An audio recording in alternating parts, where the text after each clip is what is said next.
तो एक बार फिर से मैं ब्रह्मर्षि जगदीश बड़ैक आप सभी को दिल से नमन करता हूँ। दोस्तों, जैसा कि आप सब जानते हैं, सनातन धर्म में बहुत से ऐसी परंपराएं हैं, पर्व है, त्यौहार है, जिसे सनातन धर्म के लोग हर्षोल्लास से मनाते हैं। अभी हाल ही में प्रयाग में महाकुंभ मेला का भव्य आयोजन हुआ है। वहाँ पर लाखों हिंदू भाई और बहनों सब जा रहे हैं, स्नान कर रहे हैं और साधु सन्यासी भी वहाँ पर आ रहे हैं। नागा साधु हो या और भी बहुत से साध्वी सब भी। यह अच्छी बात है दोस्तों। त्योहार के माध्यम से हिंदुओं में जो एकता आया है वह अच्छी बात है, परंतु ये भी सत्य है, एक कड़वा सत्य है कि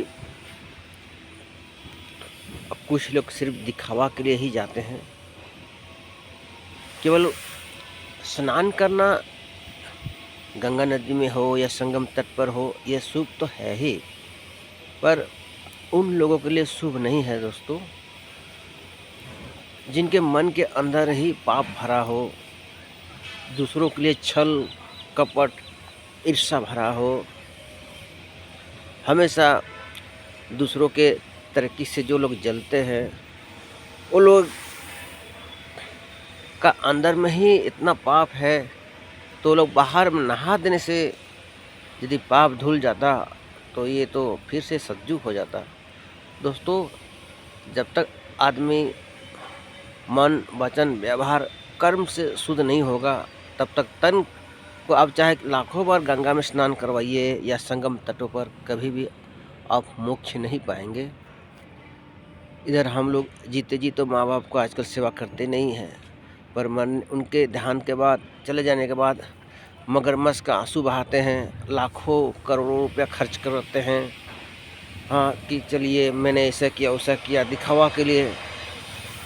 पर सच में तो यह है कि उनकी आत्मा तो संतुष्ट नहीं न होंगे। उनके जीवन काल में तो हम लोग सेवा नहीं कर पाते हैं, चले जाने के बाद ही हम लोग ये सब करते हैं। तो कहीं ना कहीं मैं इस सब का विरोधी हूँ।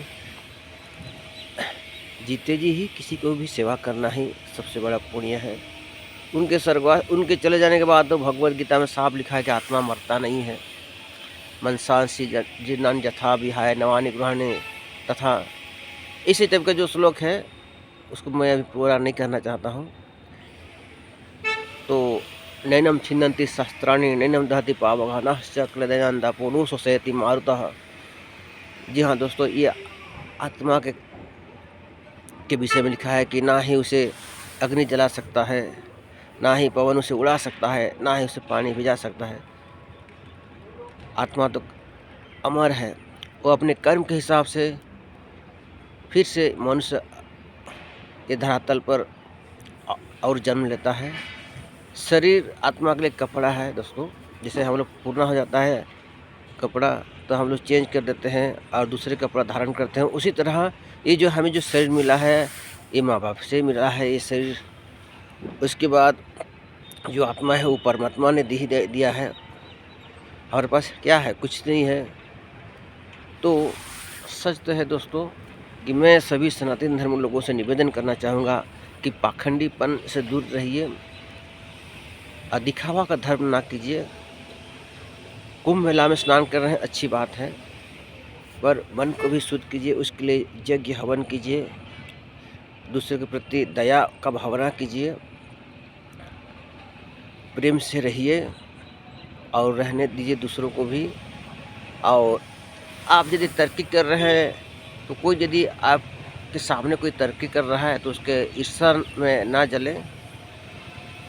यदि आप आर्थिक रूप से सशक्त हैं तो दूसरों को भी आर्थिक रूप से सशक्त करने का प्रयास करें।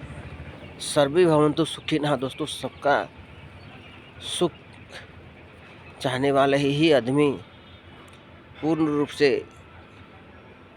मोक्ष प्राप्त कर सकता है, वरना सिर्फ दिखावा के लिए जो लोग जा रहे हैं, स्नान कर रहे हैं, ये सब है, उन्हें कभी भी स्नान का फ़ायदा नहीं मिलेगा दोस्तों। मन में पहले शुद्धि जरूरी है, तन का शुद्ध तो बाद में कीजिएगा। ओम शांति।